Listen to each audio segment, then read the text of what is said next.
예수께서 한 곳에서 기도하시기를 마치시자 제자 중 하나가 주여, 요한이 자기 제자들에게 기도를 가르친 것과 같이 우리에게도 가르쳐 주옵소서라고 했습니다. 왜냐하면 그때까지 예배는 동물을 드리는 제사로 충분했고 기도는 필수가 아니었습니다.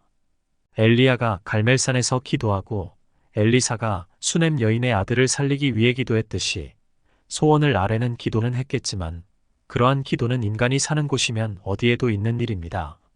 소원을 구하는 일 외에 어떤 기도도 알지 못하는 제자들이 예수님에게 기도하는 방법을 물었습니다. 이에 예수님은 이방인과 같이 중언부언하지 말라고 하시면서 기도의 새로운 장을 여는 전혀 새로운 기도를 가르쳐 주셨습니다. 이방인들이 하는 기도는 기도를 들을 대상이 없으니 빈말 기도요, 하나님이 관심하지 않으시니 되풀이할 수밖에 없는 기도입니다. 가톨릭이나 불교에서는 장시간 기도하기 위하여 묵주를 사용합니다. 장시간 기도에 필연적으로 따르는 것이 같은 말을 되풀이하는 것입니다. 사람들은 말을 많이 하여야 들으실 줄로 생각합니다. 엘리야와 대결한 바알 선지자들은 아침부터 저녁까지 바알을 불렀습니다. 중언부언하는 기도는 하나님이 듣고 싶어하는 기도가 아니라 자기의 소원만을 반복해서 말하는 기도입니다. 부모가 자식에게 듣고 싶은 말이 감사이듯이 하나님이 듣고 싶어 하시는 기도는 하나님께 감사하는 것입니다. 우리가 하나님께 아랠 말씀은 감사밖에 없습니다. 이방인들이 감사하지 못하는 것은 감사의 대상이 없기 때문입니다. 예수의 이름을 부르면서도 감사할 줄 모른다면 이방인과 다를 바가 없습니다.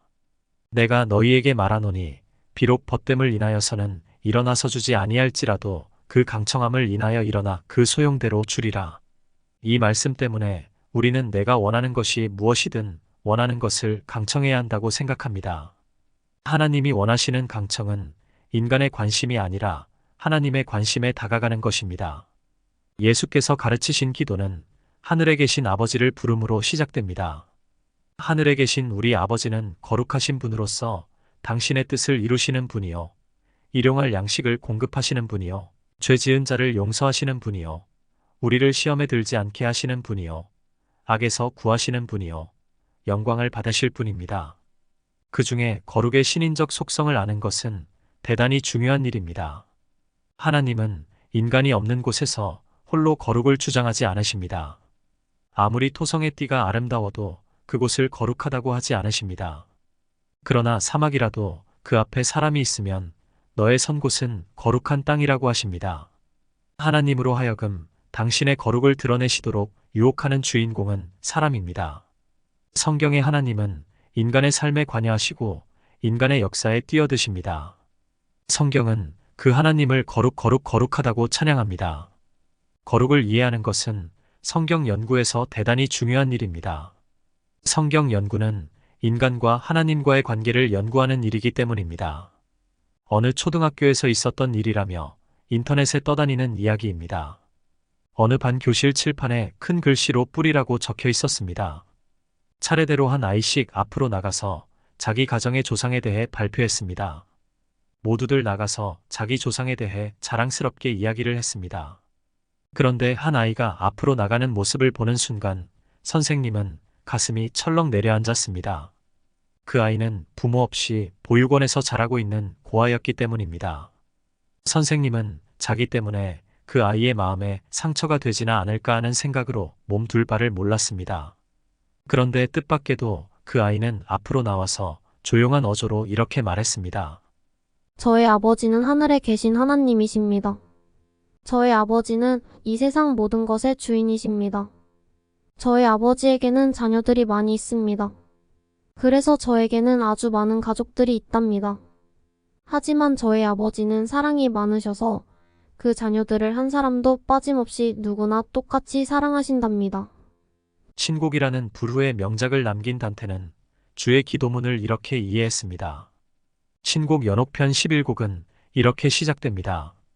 하늘에 계신 우리 아버지, 무량하게 위에서 처음 내리신 사랑보다 더한 사랑을 베푸셨으니 당신의 부드러운 순결에 감사하도록 당신의 이름과 당신의 힘이 온갖 피조물에 의해 찬미 받으시리이다. 당신의 왕국의 평화가 우리에게 임하게 하옵소서. 임하지 않으시면 어떤 노력을 기울여도 우리 스스로 그에 이를 수 없나이다. 당신의 천사들이 호산나 노래를 부르며 그들의 뜻을 당신께 제물로 바친 것처럼 우리 인간도 우리가 가진 것을 그렇게 하게 하옵소서. 매일의 양식을 오늘도 우리에게 주소서. 양식 없다면 앞으로 나아가고자 열망하는 자들이라도 이 거친 광야로 돌아가고 맙니다. 우리가 괴롭게 겪었던 악을 누구에게든 스스로 용서하듯이 우리의 죄를 긍휼히 여겨 용서하옵소서. 우리가 가진 힘은 약하기 짝이 없습니다. 우리를 오랜 원수의 유혹에 들지 말게 하시고 악을 몰고 오는 원수에게서 우리를 구하소서. 사랑하는 주님, 이 마지막 기도는 이제 필요 없는 우리가 아니고 뒤에 남은 영혼들을 위한 것입니다. 정말 주님의 기도는 우리를 위한 것이 아니라 우리의 후손들을 위한 것일까요? 주님께서 가르쳐 주신 기도는 하나님의 계획과 뜻에 대한 감사와 긍정적인 반응으로서 현재를 사는 우리가 해야 하는 기도입니다. 다음번에도 주님의 기도에 대해 말씀드리겠습니다. 감사합니다.